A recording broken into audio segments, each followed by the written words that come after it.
Gulf breaking ന്യൂസിലേക്ക് സ്വാഗതം. പ്രവാസലോകത്തെ വിവിധ വാർത്തകൾക്കായി ഈ ചാനൽ സബ്സ്ക്രൈബ് ചെയ്യൂ.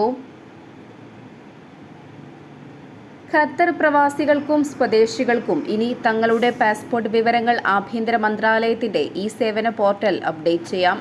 മെട്രാഷ് 2-ൽ അടുത്തിടെയാണ് പുതിയ ഫീച്ചർ ഉൾപ്പെടുത്തിക്കൊണ്ട് കൂടുതൽ ഉപഭോക്തൃ സൗഹൃദമാക്കിയത്. പാസ്പോർട്ട് പുതുക്കൽ, നഷ്ടപ്പെട്ട പാസ്പോർട്ടിന് പകരം പുതിയതെടുക്കൽ എന്നിങ്ങനെ പാസ്പോർട്ട് സംബന്ധിച്ച വിവരങ്ങളെല്ലാം ഇനി മെട്രാഷിലൂടെ അപ്ഡേറ്റ് ചെയ്യാം. മെട്രാഷിലെ പുതിയ ഫീച്ചർ ഖത്തർ പ്രവാസികൾക്ക് വലിയ ആശ്വാസമാകും.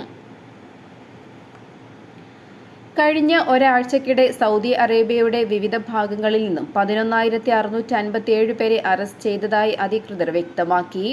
2025 മെയ് 29 മുതൽ ജൂൺ 4 വരെയുള്ള കാലയളവിൽ രാജ്യത്ത് നടത്തിയ പ്രത്യേക റെയ്ഡുകളിൽ റെസിഡൻസി നിയമങ്ങൾ ലംഘിച്ചവരെയും അനധികൃത തൊഴിലാളികളെയും കുടിയേറ്റ നിയമങ്ങൾ ലംഘിച്ചവരെയും അതിർത്തി സുരക്ഷാ ലംഘനം നടത്തിയവരെയുമാണ് പിടികൂടിയത്.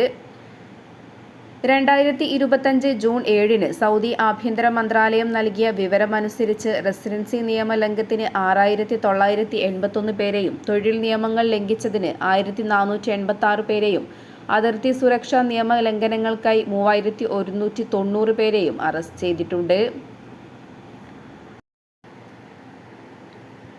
ബലിപെരുന്നാൾ അവധി ദിവസങ്ങൾ ഒമാനിലെ സ്വദേശികളും വിദേശികളും ആഘോഷിക്കുന്നു. 5 ദിവസം തുടർച്ചയായി ഒഴിവ് ലഭിച്ച പെരുന്നാളിനെ ആഘോഷപൂർവ്വം കൊണ്ടാടുന്നതിന് ചൂട് വില്ലനാകുന്നുണ്ടെങ്കിലും എല്ലാം മറികടന്ന് വിനോദ സഞ്ചാര കേന്ദ്രങ്ങളിലേക്ക് സഞ്ചാരികൾ എത്തിയിരുന്നു.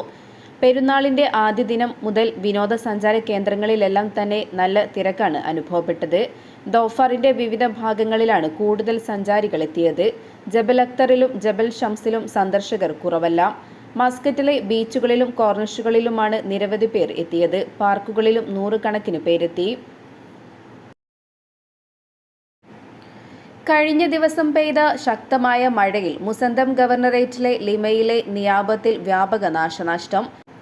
വീടുകൾ തകരുകയും റോഡുകൾക്ക് കേടുപാടുകൾ സംഭവിക്കുകയും ചെയ്തു. ശനിയാഴ്ചയായിരുന്നു പ്രദേശത്ത് കനത്ത മഴ ലഭിച്ചത്. വാദി അൽ ഖബ, വാദി അൽ അഖൂബ്, വാദി അൽ അഖ്, വാദി അൽ ഖബിൻ, ഖർത്തൂം അൽ അസ്ഫർ, വാദി അൽ ഖസീദ എന്നിവയുൾപ്പെടെയുള്ള വാദികൾ നിറഞ്ഞൊഴുകി. സൂർ, അൽ സബാബ, അൽ അഖാബ്, അൽ ഹീന എന്നീ പ്രദേശങ്ങളിലാണ് സാമാന്യം ഭേദപ്പെട്ട മഴ ലഭിച്ചത്. അപൂർവമായ ഒരു കാലാവസ്ഥയാണ് കഴിഞ്ഞ ദിവസം ലിമയിലെ നിയാബത്തിൽ ഉണ്ടായതെന്ന് Khasab municipality director Hamad bin Ibrahim al Shuhi പറഞ്ഞു. കനത്ത മഴയിൽ തകർത്ത റോഡുകൾ ഖസബ് മുനിസിപ്പാലിറ്റിയുടെ നേതൃത്വത്തിൽ യുദ്ധകാല അടിസ്ഥാനത്തിൽ അറ്റകുറ്റപ്പണികൾ നടത്തിക്കൊണ്ടിരിക്കുകയാണ്.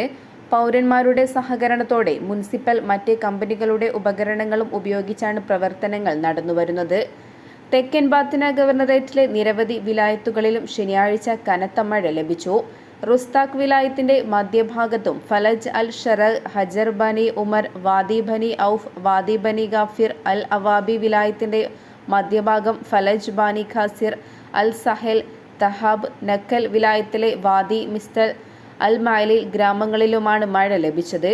കനത്ത മഴയെ തുടർന്ന് വാദി ബനി ഖാഫിർ, വാദി അൽ ഹജർ, വാദി അൽ മഹലിൽ എന്നിവയുൾപ്പെടെയുള്ള നിരവധി വാദികൾ നിറഞ്ഞൊഴുകുകയാണ്. 2026 ലോകകപ്പ് ഫുട്ബോൾ യോഗ്യതാ റൗണ്ടിലെ അതിനിർണായക മത്സരത്തിൽ ഒമാൻ നാളെ ഫലസ്തീനെ നേരിടും. ഒമാൻ സമയം രാത്രി 10:15-ന് ജോർദാനിലെ കിങ് അബ്ദുള്ള സ്റ്റേഡിയത്തിലാണ് മത്സരം. കഴിഞ്ഞ ദിവസം അമ്മാനിലെത്തിയ ഒമാൻ ടീം കോച്ച് റാഷിദ് ജാബറിന് കീഴിൽ കഠിന പരിശീലനത്തിലാണ്. കഴിഞ്ഞ ദിവസം മസ്കറ്റിൽ നടന്ന മത്സരത്തിൽ ജോർദാനെതിരെ ഒമാന് കനത്ത തോൽവി ഉണ്ടായിരുന്നു. ഏകപക്ഷീയമായ 3 ഗോളിനാണ് ജോർദാൻ ഒമാനെ വീഴ്ത്തിയത്. ജോർദാൻ സ്റ്റാർ സ്ട്രൈക്കർ അലി ഒൽവാന്റെ ഹാട്രിക് പ്രകടനമാണ് സന്ദർശകർക്ക് മിന്നും വിജയമൊരുക്കിയത്. അതേസമയം ജോർദാനോട് തോൽവിയേറ്റതോടെ ഗ്രൂപ്പിൽ നിന്നും നേരിട്ട് ലോകകപ്പ് യോഗ്യത നേടാമെന്നുള്ള ഒമാന്റെ സ്വപ്നം അവസാനിച്ചു. ഗ്രൂപ്പ് ബിയിൽ ഒരു കളി മാത്രം ശേഷിക്കെ 9 മത്സരത്തിൽ നിന്നും 16 പോയിന്റുമായി ജോർദാൻ 2ാം സ്ഥാനത്തെത്തുകയും ചെയ്തു. 12 പോയിന്റുമായി ഇറാഖ് 3-ഉം 10 പോയിന്റുമായി ഒമാൻ 4ാം സ്ഥാനത്തുമാണുള്ളത്. ഗ്രൂപ്പിൽ നിന്നും ഇതിനോടകം ദക്ഷിണ കൊറിയ സ്ഥാനം ഉറപ്പിച്ചിട്ടുണ്ട്. ഗ്രൂപ്പിലെ ആദ്യ 2 സ്ഥാനക്കാരാണ് നേരിട്ട് ലോകകപ്പിന് യോഗ്യത നേടുക. 3ഉം 4ഉം സ്ഥാനക്കാർ യോഗ്യതാ മത്സരങ്ങളുടെ 4ാം റൗണ്ടിൽ പ്രവേശിക്കും. ഒമാന് മുന്നിൽ ഇനി ഒരു പ്ലേ ഓഫ് സാധ്യതയാണുള്ളത്. നാളെ ഫലസ്തീനെതിരെ വിജയമോ സമനിലയോ നേടാനായാൽ ഒമാന് പ്ലേ ഓഫിലേക്ക് പ്രവേശിക്കാൻ സാധിക്കും. ബലിപെരുന്നാൾ അവധി ഇന്ന് അവസാനിക്കും. ഒഴിവ് ദിവസങ്ങൾ ആഘോഷപൂർവ്വം ഒമാനിലെ സ്വദേശികളും വിദേശികളും ചെലവഴിച്ചു. നിരവധി ആഘോഷ പരിപാടികളാണ് അധികൃതരുടെ നേതൃത്വത്തിലും വിവിധ കൂട്ടായ്മകളുടെ സംഘടനകളുടെയും നേതൃത്വത്തിലും നടന്നത്. വരും ദിവസങ്ങളിലും രാജ്യത്ത് വിവിധ ആഘോഷ പരിപാടികൾ തുടരും. വരുന്ന വാരാന്ത്യങ്ങളിലും വ്യത്യസ്ത പരിപാടികൾ അരങ്ങേറാനിരിക്കുന്നുണ്ട്. രാജ്യമെങ്ങും ഈദ് ആഘോഷത്തിലായതോടെ ബീച്ചുകളിലും പബ്ലിക് പാർക്കുകളിലും പ്രവാസി സന്ദർശകരുടെ തിരക്ക് കൂടിയിട്ടുണ്ട്. രാജ്യമാകെ വ്യത്യസ്ത ഈദ് പരിപാടികളാണ് നടക്കുന്നത്. ഖരീഫ് ആസ്വദിക്കാൻ ദോഫാറിലെത്തുന്ന വിനോദസഞ്ചാരികൾക്കായി അടിസ്ഥാന സൗകര്യങ്ങൾ അധികൃതർ വികസിപ്പിക്കുന്നു. ടൂറിസം സേവനങ്ങൾക്ക് ലൈസൻസുള്ള സ്ഥാപനങ്ങളുടെ എണ്ണം 100ആയി ഉയർന്നു. 7300 മുറികളും ഒരുക്കിയതായി പൈതൃക വിനോദസഞ്ചാര വിഭാഗം ഡയറക്ടറേറ്റ് ജനറൽ അറിയിച്ചു. സലാല, താക്ക, മിർബാത്ത് എന്നിവിടങ്ങളിൽ പുതിയ ഹോട്ടലുകൾ ഇതിനോടകം പ്രവർത്തനം ആരംഭിച്ചു കഴിഞ്ഞു. സേവന മികവിലും സന്നദ്ധതയിലും ശ്രദ്ധ കേന്ദ്രീകരിക്കുന്നതിനെ പ്രതിഫലിപ്പിക്കുന്നതാണ് മേഖലയിലെ വികസനങ്ങളെന്ന് ദോഫറിലെ പ്രൊമോഷൻ ഡിപ്പാർട്ട്മെന്റ് അസിസ്റ്റന്റ് പറഞ്ഞു. ടൂറിസം അടിസ്ഥാന സൗകര്യങ്ങൾ നവീകരിക്കുന്നതിനും ഹോസ്പിറ്റാലിറ്റി മേഖലയിലേക്ക് കൂടുതൽ നിക്ഷേപം ആകർഷിക്കുന്നതിനുമായി മന്ത്രാലയം പങ്കാളികളുമായി ചേർന്ന് പ്രവർത്തിക്കുന്നുണ്ടെന്നും അദ്ദേഹം ചൂണ്ടിക്കാണിച്ചു.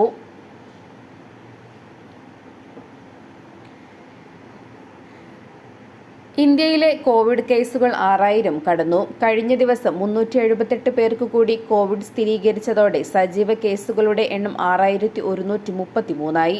കേരളത്തിലെ 3 ഉൾപ്പെടെ 6 മരണവും ഇന്നലെ റിപ്പോർട്ട് ചെയ്തു. കേരളത്തിന് പുറമെ കർണാടകയിൽ 2 പേരും തമിഴ്നാട്ടിൽ ഒരാളുമാണ് കോവിഡ് ബാധിച്ച് മരിച്ചത്. കേരളത്തിലാണ് ഏറ്റവും കൂടുതൽ സജീവ കേസുകളുള്ളത്. ഇന്നലെ 144 പേർക്ക് കൂടി കോവിഡ് സ്ഥിരീകരിച്ചതോടെ കേരളത്തിലെ കേസുകൾ 1950ആയി. ഗുജറാത്ത് 822, പശ്ചിമ ബംഗാൾ 693, ഡൽഹി 686, മഹാരാഷ്ട്ര 595, കർണാടക 366, ഉത്തർപ്രദേശ് 219, തമിഴ്നാട് 194, രാജസ്ഥാൻ 132, ഹരിയാന 102 എന്നീ സംസ്ഥാനങ്ങളിലാണ് കൂടുതൽ കേസ് റിപ്പോർട്ട് ചെയ്തത്. അതേസമയം ജനുവരി മുതൽ രാജ്യത്താകെ 65 മരണങ്ങളാണ് സ്ഥിരീകരിച്ചത്. മഹാരാഷ്ട്രയിലാണ് ഏറ്റവും കൂടുതൽ കോവിഡ് മരണം റിപ്പോർട്ട് ചെയ്തത്, 18 മരണം. കേരളം 15, കർണാടക 9, ഡൽഹി 7, തമിഴ്നാട് 6 എന്നീ സംസ്ഥാനങ്ങളാണ് തൊട്ടുപിന്നിൽ. പകർച്ചവ്യാധി രോഗ സ്ഥിതിഗതികൾ സൂക്ഷ്മമായി നിരീക്ഷിക്കുകയാണെന്ന് കേന്ദ്ര ആഭ്യന്തര മന്ത്രാലയം വ്യക്തമാക്കി. കേസുകൾ കൂടുതൽ റിപ്പോർട്ട് ചെയ്യുന്നുണ്ടെങ്കിലും ഇവ നേരിയ സ്വഭാവമുള്ളതാണെന്നും പരിഭ്രാന്തരാകേണ്ട ആവശ്യമില്ലെന്നും ആരോഗ്യ മന്ത്രാലയം വ്യക്തമാക്കി. 2022 രാജ്യത്ത് കോവിഡ് തരംഗത്തിന് കാരണമായ ഒമിക്രോണിന്റെ ഉപവകഭേദങ്ങളാണ് ഇപ്പോഴത്തെയും രോഗവ്യാപനത്തിന് കാരണമെന്ന് Indian council of medical research വ്യക്തമാക്കി.